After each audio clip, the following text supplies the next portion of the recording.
Hoje, nós vamos falar sobre Chiang Kai-shek, sua história de vida, seu contexto histórico e sua tese sobre o construtivismo.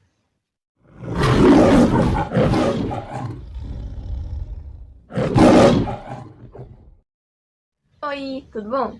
Eu sou a Samara Castro dos Santos e estudo na escola Miguel Couto, na turma 304, a melhor turma da escola. Mentira!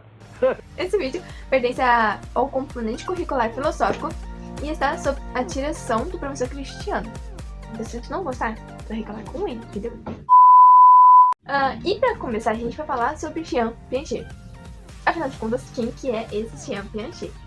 Então, gente, Chiang Kai-shek, Chiang William Friedrich Kai-shek, foi nada mais nada menos do que um biólogo, psicólogo e epistemológico suíço, considerado um dos maiores pensadores do século XX, tendo nascido em 9 de agosto de 1896. Deste menino, Chiang Kai-shek já se destacava pelo seu acelerado desenvolvimento. Ele chegou até mesmo aos 11 anos de idade já publicar seu primeiro artigo científico no jornal, onde relatou sobre sua análise em torno de um pardal albino. Com 11 anos de idade. Já teve, né? Aos 22 anos, ele já estava se formando em filosofia e biologia na Universidade de Neuchâtel. Que ele passou pela Primeira Guerra Mundial, passou pela Segunda Guerra Mundial, passou pelo período entre guerras, onde houve, por exemplo, a Grande Depressão em 1929, passou pela Guerra Fria e sem falar dos conflitos internos que haviam dentro da Suíça nesse período de tempo.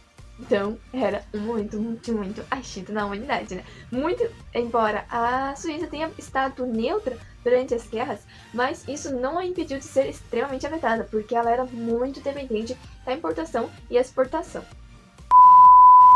Ok, nós já vimos sobre a história de vida de Chiang Kai-shek, seu contexto histórico, mas e a sua tese? Por que raios que a gente está estudando Chiang Kai-shek?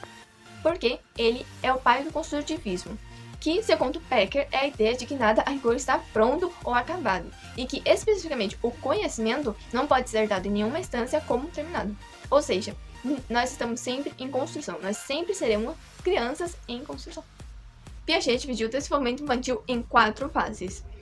O sensório motor, dos 0 aos 6 anos de idade, o pré-operacional dos 2 aos 7 anos, o operacional formal dos 7 aos 12 e o operacional concreto dos 12 ao diante. Ou enquanto houver uma criança antes de você. E é sobre essas 4 fases que nós vamos falar agora. No primeiro mês de vida, a criança tem apenas reflexos que são respostas de estímulos externos, como por exemplo o amamentar-se, coisas que são essenciais para a sua sobrevivência. Mas agora, a partir do segundo, seu comportamento já é voluntário e, a princípio, tem um foco em seu próprio corpo, mas mais adiante ela começa a interagir também com objetos à sua volta.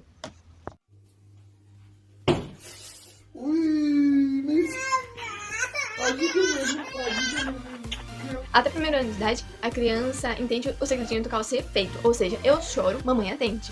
E ela também começa a entender a permanência dos objetos. Ela entende que não é porque algo sumiu que aquela coisa deixou de existir, não é porque alguém tampou meus olhinhos que essa pessoa deixou de existir, né? É verdade. Quer dizer, às vezes não. O que é o pré-operacional? É a fase dos 2 aos 7 anos de idade, onde algo extraordinário muda por completo a vida da criança e a vida nunca mais volta a ser a mesma. Ela começa a falar, ela descobre a linguagem, ela encontra um meio de fazer com que as pessoas ao redor dela entendam um pouquinho melhor o que é aquele serzinho e o que está passando por dentro daquela pequena mente.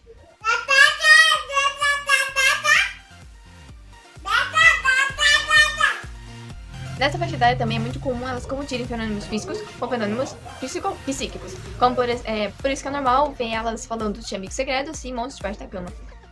Também é muito normal, outra coisa que elas confundem muito, são volumes. Mas também nessa faixa, elas começam a interagir com a sociedade e elas começam a deixar o egocentrismo e a entender, a ver o mundo de outras maneiras. Mas agora, a partir dos 7 anos até os 12, onde entra a fase do operacional concreto, a criança agora sim começa a desenvolver uma melhor noção de volumes, ela começa a aprender a matemática básica dos anos iniciais, ela precisa de formas de operações lógicas, e ela entende diferentes características, e ela começa a entender que está sujeita ao erro. E aqui, a partir dos 12 anos em diante, onde entra a fase do operacional formal, a criança começa agora a ser apresentada aos conceitos abstratos, hipóteses, ideias que contrariam a realidade. Ela começa a aprender conceitos científicos e filosóficos, como números negativos, infinito, república e direitos humanos. Assim como ela própria começa a analisar si mesma, seus pensamentos, e começa a criar hipóteses e procurar falhas em si e no mundo, e a procurar soluções para esses problemas. Só que geralmente suas soluções que elas criam costumam ser ignorantes de muitos fatos, nada práticas e muito fictícias. Esse trabalho de Piaget não é apenas uma das principais bases da pedagogia, como também é da psicologia. E nós chegamos aqui no final desse pequeno resumo com uma pequena reflexão sobre uma das principais frases dele, uma das mais conhecidas, onde ele fala que o principal objetivo da educação é criar pessoas capazes de fazer coisas novas e não simplesmente repetir o que outras pessoas fizeram. E é muito interessante porque nesse trabalho em que ele mostra como todos nós passamos por um processo de desenvolvimento muito semelhante, mas mesmo assim, tem pessoas que acreditam que elas simplesmente não são capazes de se desenvolver como outras pessoas, sendo que na verdade elas não precisam se desenvolver como ninguém. Nós não precisamos fazer o que outras pessoas já fizeram, nós precisamos apenas sermos capazes de fazermos coisas novas.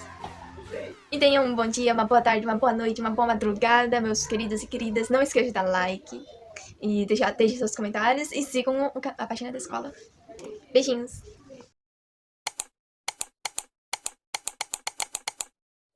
Now the world don't move to the beat of just one drum.